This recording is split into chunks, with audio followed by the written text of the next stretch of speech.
The first Shia Muslims that came to America came to Michigan City, Indiana. And my great aunt, Fatema Masselmany, was one of the first that came to Michigan City. And she was a passenger and a survivor of the Titanic. And as we all know, the Titanic is one of the most famous tragedies in history. There were a lot of Muslims coming in at that time from what was called at that time Greater Syria. There was no Lebanon at that time. Sunni, Shia, sometimes Christians, sometimes Druze coming in to America on the Titanic. The three that I can be sure of are Fatema Masselmany and two of her cousins who are on board.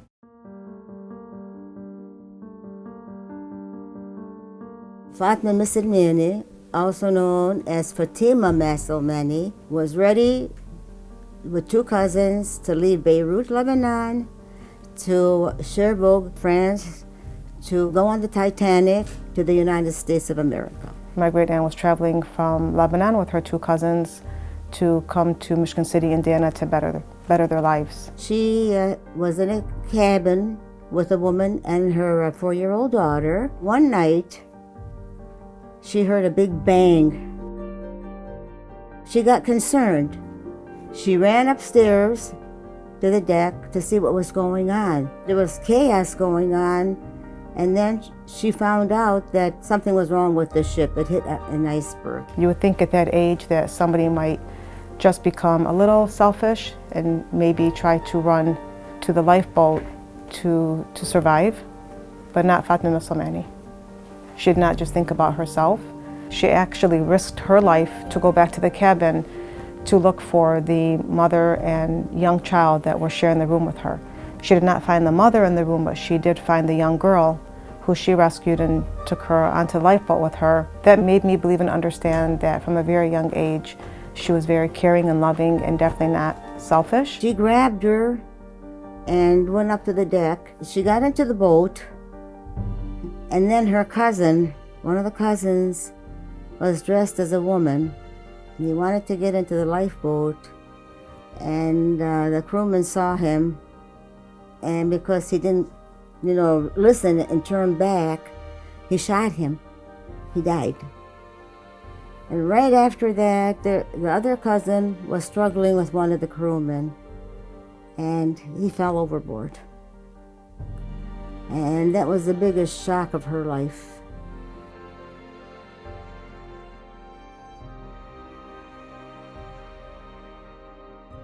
She was just going crazy hearing people screaming, and everybody was in fear. There was so much chaos going on. People wanted to get on lifeboats, and they only wanted the women and children on.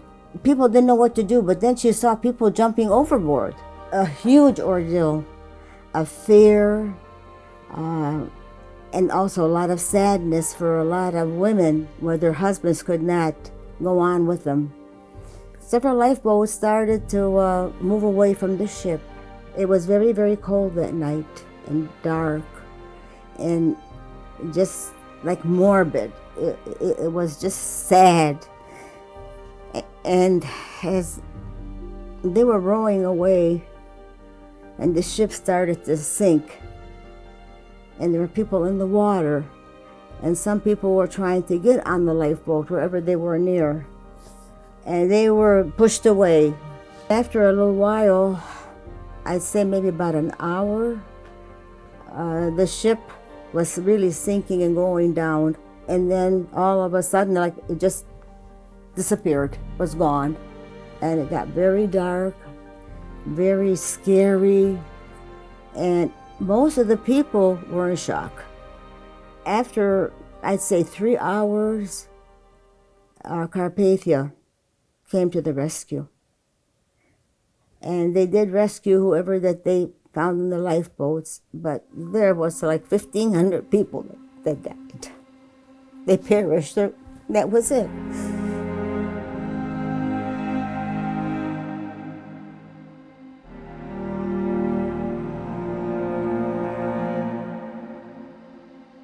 When they got to New York, they were treated, and then she was sent to Michigan City, Indiana, where her brother was living.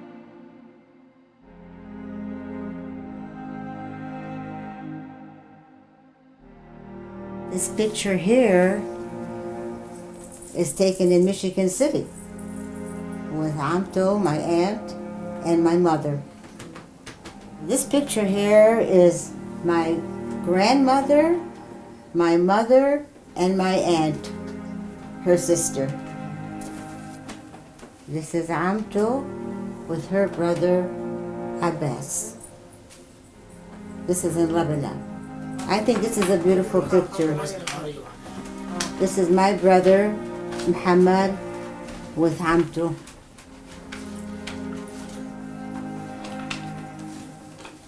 It's very beautiful.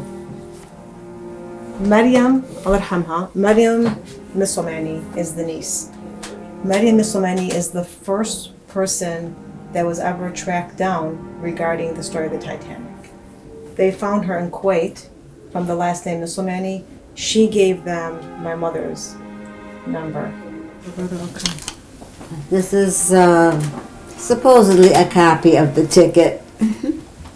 I believe that the story of the Titanic is more alive now than it's ever been.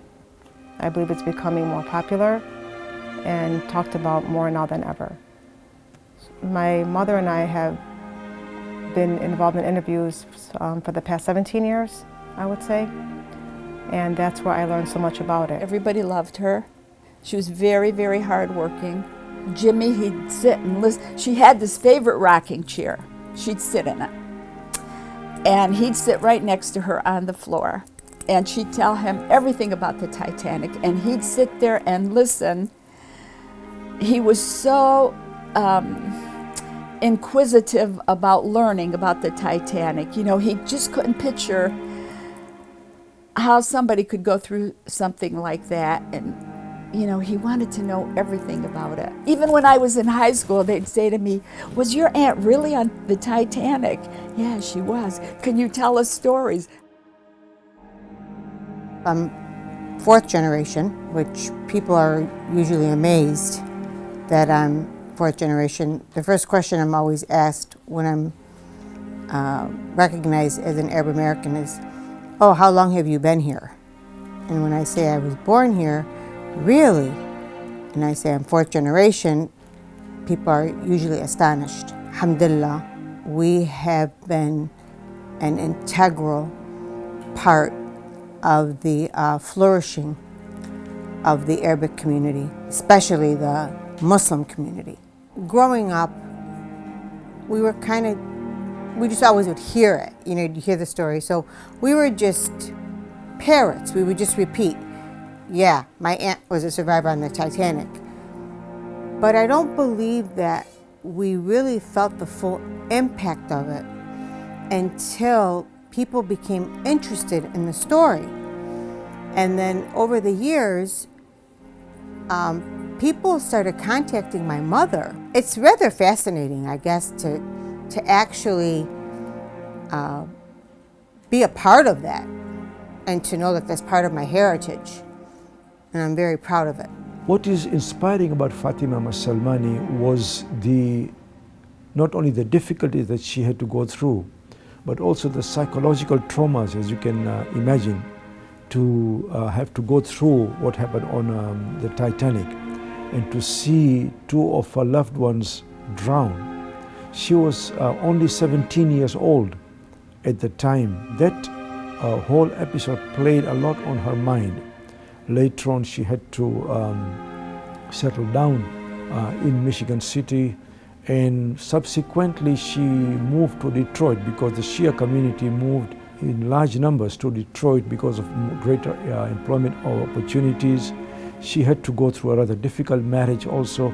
So all these, I think, became very inspiring for many Shias, that here was a young girl having to go through the trauma of almost drowning and being rescued in the middle of the night on a boat, and then seeing her own two cousins drown, and then landing up in New York, being transported to Michigan City, having quite a difficult life in Michigan City, and finally ending up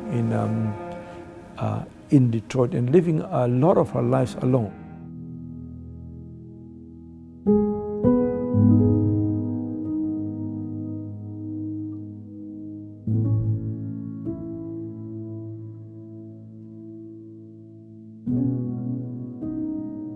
My great aunt Fatema and my Sitto Nefi.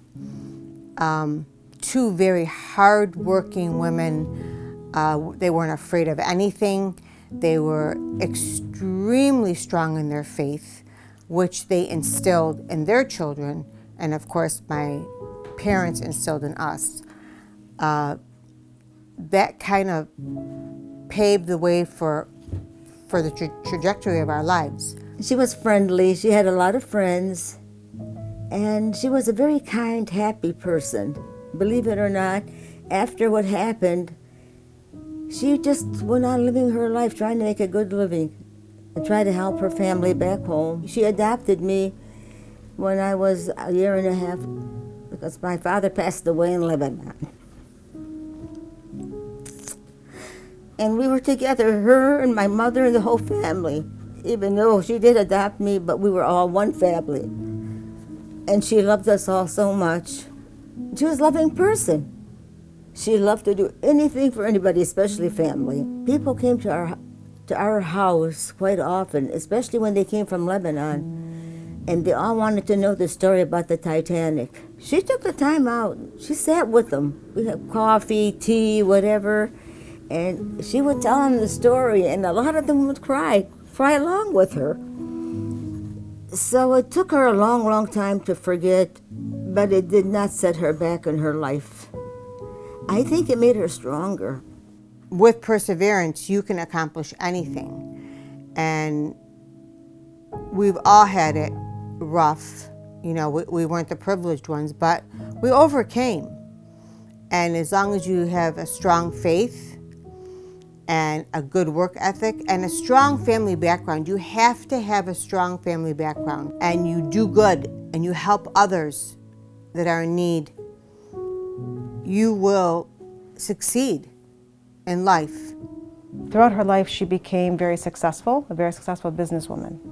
And the more successful she became, the more generous she was, always looking out for her family, for the needy, for the less fortunate.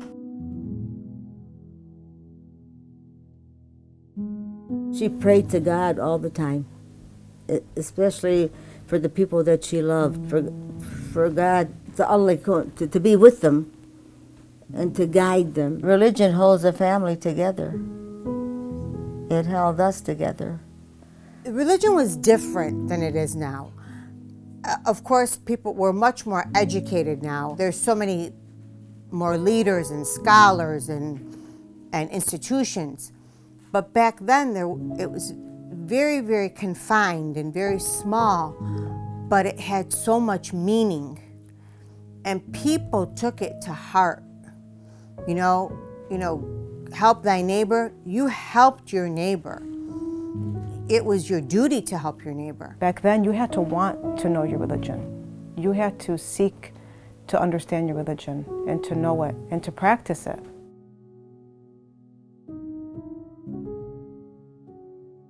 It had a very big effect on me. I loved her so much. I cried all the time for a long time. I miss her. I miss her now. I miss her more. She inspires me because at the age of 16, to be able to endure such a tragedy, and it made her into a very strong, resilient woman. And alhamdulillah, I try my best to be like her. An advocate, a strong member of the community, helping on any way that we can with the less fortunate, the needy, the orphans.